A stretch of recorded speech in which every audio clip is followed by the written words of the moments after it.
বন্ধুরা আমরা এখন আছি চন্দনবাড়িতে। দেখো পুরো বরফে ঢেকে গেছে, ঠান্ডা হাওয়া দিচ্ছে। এদিকে তাকাও শোনো, কিন্তু খুব ভালো লাগছে, দারুণ।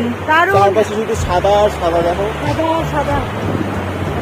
আমার নিচ থেকে নদীও বয়ে যাচ্ছে। এই দেখো নিচ থেকে নদী বয়ে যাচ্ছে। আমরা আছি এখন চন্দনবাড়িতে।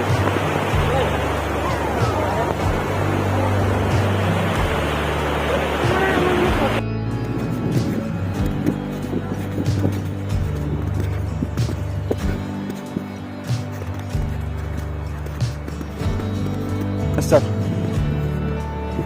আবার তোর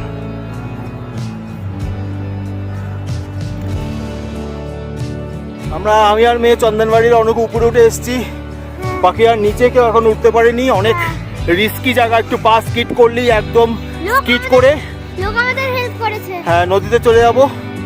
একদম স্লিপারি জায়গা, জাস্ট একটু স্কিট করলে আমরা নদীতে গিয়ে পড়বো। আমি আর মেয়ে অনেক সাবধানে রিস্ক নিয়ে এখানে এসেছি। এই বরফের মধ্যে দাঁড়িয়ে আছি খালি গায়ে। অসাম ফিলিং দোস্ত, বন্ধু, awesome feeling. The world is mine.